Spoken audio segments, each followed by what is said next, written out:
बहुत ज़्यादा तवस्सो पसंदी इंसान से सुख और आराम और सुकून ले लेती है। आज इस दौर का एक बड़ा मसला हर आदमी का तवस्सो पसंद होना है। तवस्सो पसंदी ये है कि जो कुछ देखा उसको मज़ीद बढ़ाकर अपने लिए मांगना शुरू कर दिया। एक आदमी ने एक महल बनाया, दूसरों ने देखा, उसने भी सोचना शुरू कर दिया मैं भी बनाऊंगा। देखने वाले को नहीं पता कि जिसने महल बनाया वो इसी महल की वजह से जलाया जाएगा। बस उसने महल देखा और सोचना शुरू कर दिया कि मैं भी बनाऊंगा। कभी कोई आदमी नहीं थका बनाते बनाते। लोगों ने बहुत कुछ बनाया है फिर भी कुछ नहीं बना। फिर भी कुछ नहीं बनने का मतलब ये है कि उनको वो थके ही नहीं बनाते। तो तवस्सो पसंदी ये वो जहर है जो आदमी को किसी काम का नहीं छोड़। बड़े बड़े उमरा और बड़े बड़े सरमायादार इस तवस्सो पसंदी की वजह से सारी उम्र बहुत कुछ होने के बावजूद भी गरीबों का छीनते रहते हैं।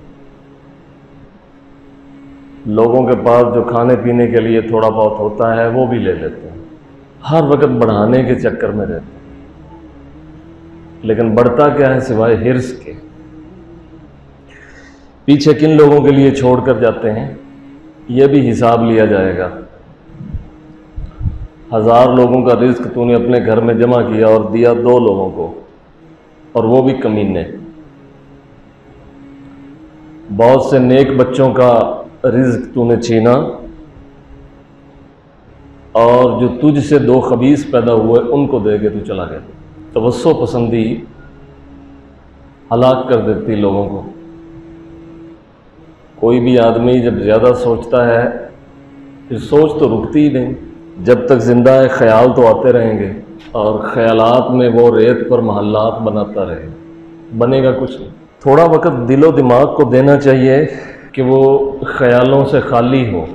बड़े बड़े लोगों ने बड़ी बड़ी मशक़ें और मुजाहिदे किए हैं सिर्फ इसलिए कि कोई दिन ऐसा भी मिले कि जिसमें कोई मादी ख़याल ना आए। बड़े बड़े मुजाहिदे किए लोगों ने इसलिए ख़यालात ना आए, क्योंकि ख़याल से सिलसिला शुरू होता है और फिर आदमी ख़याल ही बन जाता है। लोग सोचते रहते हैं, हर वक्त सोचते रहते हैं। एक बुज़ुर्ग ने एक जगह वाज करते हुए जुमला फरमाया और किसी सुनने वाले ने लिख लिया, हम तक भी पहुंचा। वो ये है, वो कहते हैं कि अल्लाह करे मुझे कोई ऐसा आदमी मिले, मुझे कोई ऐसा आदमी मिले कि जिसको कोई वक्त मिलता हो जिसमें वो ना सोचता हो। रूहानियत उसी पर अप्लाई की जाती है जो या तो रूहानियत के बारे में सोचता हो या कम अज़ कम ना सोचता हो। तो तवस्सो पसंद तबका हर वक्त सोचता रहता है बढ़ाने के चक्कर में। लेकिन याद रखिए ये ज़मीन लोगों की ख्वाहिशों के मुताबिक नहीं चलती, इसको कोई और ताकत चलाती है।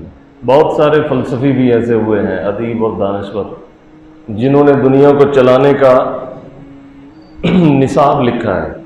किसी ने मादी पैदावार के हवाले से, किसी ने ज़राए आमदन, किसी ने सियासत, किसी ने रियासत, बहुत कुछ लिखा। लेकिन क्या उसके मुताबिक हुआ है? बचपन में एक शख्स ईसाई था, बाद में मालूम नहीं शायद ईसाइयत से भी फिर गया था। बड़ा मशहूर मुफक्किर है, उसे कार्ल मार्क्स कहते हैं। उसके नज़रियात को अपनाने वालों को कहते हैं मार्क्सिस्ट। अल्लामा इकबाल ने भी उसकी तारीफ़ की है कि लेक नेस्त पैगंबर व लेक दर बगल दारत किताब, कि वो पैगंबर तो नहीं था लेकिन उसके पास किताब थी। इंसानी इस्तेदाद से लिखी हुई किताब। एक किताब वो है जो जिसमें इंसान का दखल नहीं होता, उतारी जाती है। दूसरी वो किताब है जो इंसानी सलाहियत और इस्तेदाद पे लिखी जाती है। बहुत से लोग सोशलिस्ट हुए, कम्युनिस्ट हो गए, एथीस्ट हो गए। दुनिया को हम चलाएंगे अपने फ़लसफ़े पर। चली दुनिया, कुछ भी नहीं। कोई भी चीज़ हमेशा नहीं रहती। हमेशा रहते हैं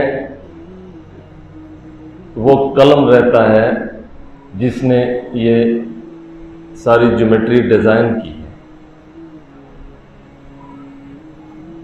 कोशिश करनी चाहिए, लेकिन तबस्सो पसंद नहीं होना चाहिए। तबस्सो पसंद आदमी को दुनिया में सुख नहीं मिलता। हर वक्त जिसके ज़हन में ये हो कि ये बनाऊं और इससे बढ़ के बनाऊं, ये ले लूं और इससे बढ़ के ले लूं, ये खरीद लूं और इससे बढ़ के खरीद लूं,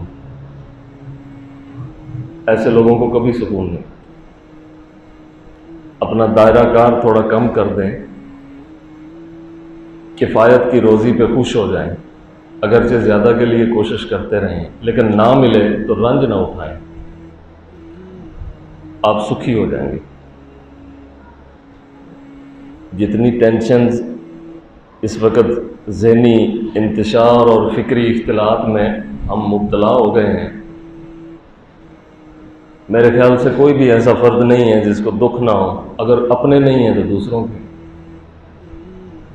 एक आदमी बड़ा अच्छा है लेकिन उसके घरों में ऐसे मसले हैं कि वो बेचारा उन मसाइल की वजह से परेशान, हालांकि उसने खुद मसाइल पैदा नहीं किए, दूसरों ने पैदा करके उस पर डाल दिए। एक तो तवस्सो पसंद नहीं होना चाहिए, दूसरा जो मसाइल आदमी खुद बनाए फिर उसे खुद ही उठाए, दूसरों को रंज में नहीं डालना चाहिए।